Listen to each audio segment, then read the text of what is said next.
Welcome to the Reconstructed Church. Today, we are going to answer the question, did shepherds really break the legs of rebellious sheep?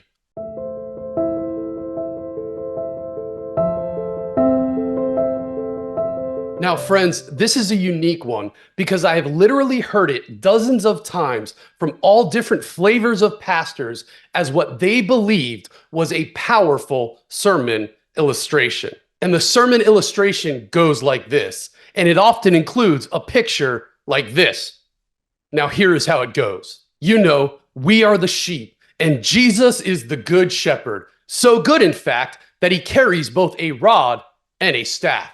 That staff, well, it's to guide you, little sheep, to help pull you up when you are down. But the rod, now that is a different story all on its own. For the rod was like the great rod of discipline. And if a shepherd had a little rebellious sheep that kept running away, well, the good shepherd would take said rod and break the leg of the little sheep. I know, right? But as the illustration goes on, we learn the breaking was only for a mending. For you see, because the sheep now had a broken leg, the good shepherd would have to carry the sheep on his shoulders until it healed. And here is the doozy, the real punchline of this illustration. You see, because after the sheep, which was wounded by the shepherd, spent months on the shepherd's shoulders as it healed, it learned the voice of the shepherd so well that it never wandered off again. And so, friends, if you too wander from God, he may have to break your leg, but don't worry. The good shepherd will carry you on his back, and then you will get to know his voice, and you too will never run away again. And unfortunately, friends,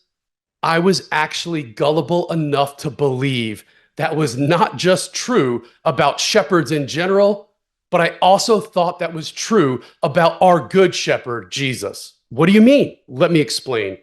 Let's just stop and think for a second, though, okay? Like, imagine.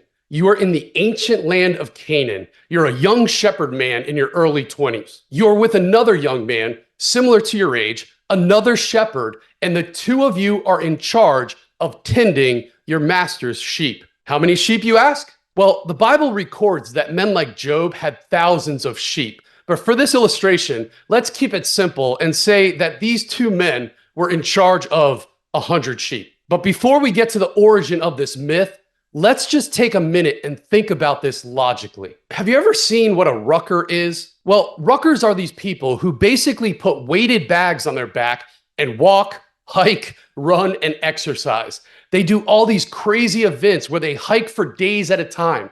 They are impressive, but at most, maybe they can do this for a week straight. Now, stay with me here because we're getting to something important. Consider that sermon illustration again. Now, with that rucker illustration in mind, how long do you think a shepherd could keep a 30 or 40 or 50-pound sheep on his back? And consider he still has to care for the other 99 sheep and do all the other necessities in life. You know, like eating and using the bathroom.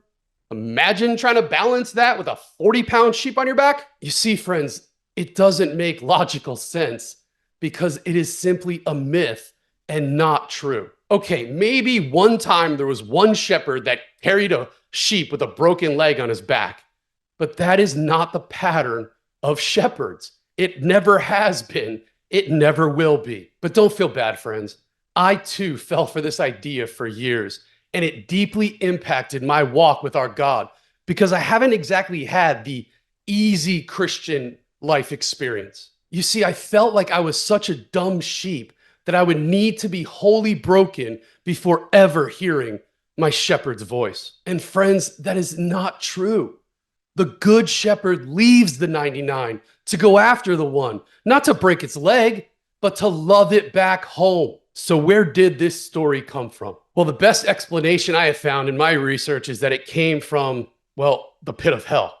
Okay, friends, not exactly. But we believe the origin of this message was once again from a good intended pastor back in the mid to early 1900s who saw this idea, utilized it as a sermon illustration without actually verifying it, and it just caught on and spread like wildfire. Now, to wrap this up, friends, the good shepherd does not want to break your legs to get to know you. He was literally broken in pieces so that you wouldn't have to be. If you are separated from the flock, little sheep, when you are ready, come home. The good shepherd is waiting to embrace you. We will see you soon.